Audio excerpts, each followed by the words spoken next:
Assalamualaikum warahmatullahi wabarakatuh. Selamat pagi kepada Bapak dan Ibu Dewan Penguji yang saya hormati.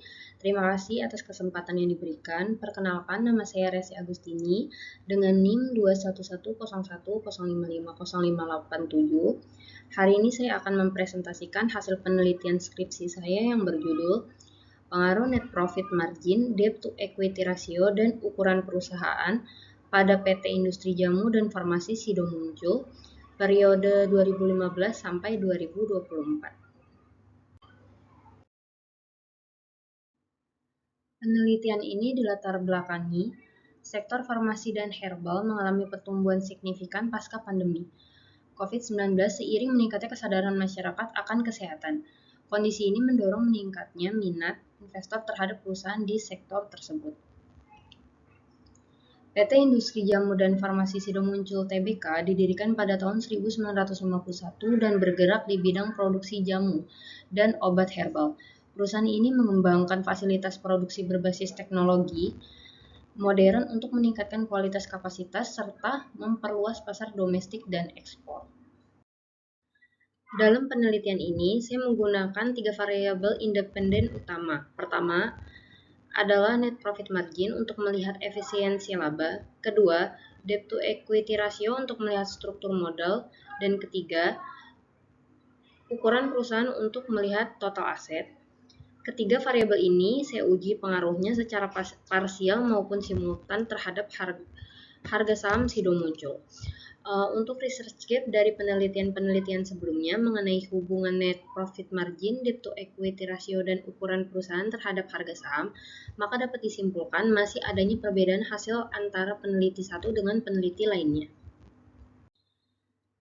Kita masuk ke bagian tinjauan pustaka. Dalam penelitian ini, saya menggunakan 4 landasan teori utama untuk mendukung kerangka pemikiran saya.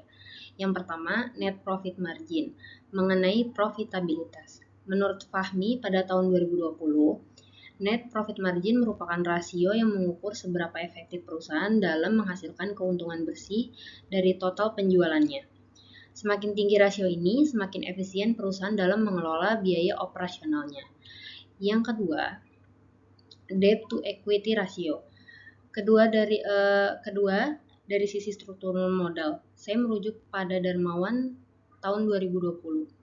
Debt to equity ratio digunakan untuk mengukur proporsi utang terhadap ekuitas perusahaan. Hal ini penting untuk melihat sejauh mana perusahaan dibiayai oleh utang dibandingkan dengan modal sendiri. Yang ketiga, yaitu ukuran perusahaan. Menurut Harry pada tahun 2017, ukuran perusahaan merupakan skala yang mengelompokkan besar kecilnya sebuah perusahaan yang dalam penelitian ini diukur berdasarkan total aset yang dimiliki. Besar kecilnya aset ini seringkali mencerminkan tingkat kestabilan dan kepercayaan pasar terhadap perusahaannya. Dan yang keempat, untuk variabel dependennya, saya menggunakan harga saham. Variabel terikat kita adalah yaitu harga saham. Sesuai dengan teori Wardani tahun 2022, harga saham merupakan harga yang ditetapkan berdasarkan mekanisme pasar atau nilai yang bersedia dibayar oleh entitas lain untuk memiliki hak kepemilikan atas perusahaan tersebut. Berdasarkan latar belakang yang ada, penelitian ini difokuskan untuk menjawab 4 permasalahan utama, yaitu yang pertama, apakah net profit margin berpengaruh terhadap harga saham? Yang kedua, apakah debt to equity ratio berpengaruh terhadap harga saham? Yang ketiga, apakah ukuran perusahaan berpengaruh terhadap harga saham? Dan yang keempat, apakah net profit margin, debt to equity ratio, dan ukuran perusahaan berpengaruh secara simultan terhadap harga saham? Dapat kita lihat pada bagian tengah, alur logika penelitian ini memposisikan net profit margin X1, debt to equity ratio X2, dan ukuran perusahaan X3 sebagai variabel independen yang diduga memberikan pengaruh pada harga saham sebagai variabel dependen. Kerangka berpikir tersebut, saya menyusun 4 hipotesis penelitian sebagai berikut. Yang pertama, H1 net profit margin berpengaruh terhadap harga saham. Yang kedua, H2 debt to equity ratio berpengaruh terhadap harga saham. Yang ketiga, Diduga ukuran perusahaan berpengaruh terhadap harga saham. Dan yang keempat, net profit margin, debt to equity ratio, dan ukuran perusahaan berpengaruh secara simultan terhadap harga saham. Saya akan menjelaskan mengenai metodologi penelitian yang saya gunakan untuk menguji hipotesis yang telah dipaparkan sebelumnya. Yang pertama, pendekatan dan objek penelitian ini menggunakan jenis penelitian kuantitatif dengan pendekatan asosiatif yang bertujuan untuk mengetahui hubungan atau pengaruh antar variabel. Adapun objek penelitian yang saya pilih adalah PT Industri Jamu dan Farmasi Sidomuncul dengan periode pengamatan selama 10 tahun, yaitu dari tahun 2015 hingga 2024. Yang kedua, sumber data-data yang digunakan dalam penelitian ini adalah data sekunder yang diperoleh melalui laporan keuangan tahunan perusahaan yang telah dipublikasikan. Yang keempat, teknik analisis data. Untuk mengetahui data tersebut, saya menggunakan beberapa tahapan teknik analisis statistik, di antaranya statistik deskriptif, uji asumsi klasik untuk memastikan model regresi memenuhi kriteria yang valid, regresi linear untuk uji T dan uji F untuk menguji signifikansi pengaruh baik secara parsial maupun simultan. Berikut adalah temuannya. Yang pertama, hasil uji hipotesis secara parsial, uji T, melalui tabel koefisien di sebelah kiri, kita dapat melihat pengaruh masing-masing variabel. Yang pertama, net profit margin memiliki nilai signifikasi 0,032 di bawah 0,05 dan T hitung 2,782 yang lebih besar dari T tabel 2,447. Hal ini menunjukkan bahwa net profit margin berpengaruh positif dan signifikan terhadap harga saham. Artinya, semakin tinggi efisiensi laba bersih, semakin tinggi harga sahamnya.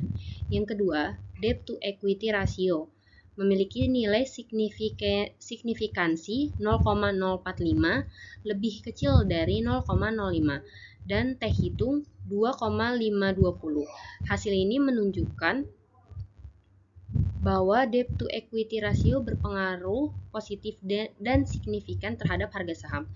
Dan yang ketiga, ukuran perusahaan menunjukkan nilai signifikansi 0,02 dan T hitung min 5,209. Menariknya, di sini ukuran perusahaan berpengaruh negatif dan signifikan terhadap harga saham. Yang kedua, hasil uji hipotesis secara simultan, uji F. Selanjutnya, berdasarkan tabel ANOVA di sebelah kanan, hasil penelitian menunjukkan bahwa net profit margin, debt to equity ratio, dan ukuran perusahaan secara bersama-sama berpengaruh signifikan terhadap harga saham. Hal ini dibuktikan dengan nilai F hitung sebesar 15,101 yang jauh lebih besar dari F tabel 4,757 dengan tingkat signifikansi 0,032 di bawah 0,05. Kesimpulan dari hasil penelitian saya yaitu kinerja keuangan PT Industri Jamu dan Farmasi Sidomuncul berpengaruh terhadap harga saham selama periode 2015 sampai 2024. Net profit margin dan debt to equity ratio berpengaruh positif, sedangkan ukuran perusahaan berpengaruh negatif terhadap harga saham. Untuk saran dari penelitian saya yaitu perusahaan disarankan untuk terus menjaga efisiensi operasional guna mempertahankan net profit margin yang tertinggi serta mengevaluasi kebijakan penambahan aset agar berjalan dengan peningkatan imbal hasil bagi pemegang saham. Bagi investor, disarankan untuk lebih memperhatikan rasio profitabilitas dan pengelolaan utang. Dalam pengambilan keputusan investasi tidak hanya berfokus pada pertumbuhan aset. Sementara itu, peneliti selanjutnya diharapkan dapat menambah variabel lain seperti rasio pasar atau faktor makroekonomi guna melengkapi hasil penelitian ini.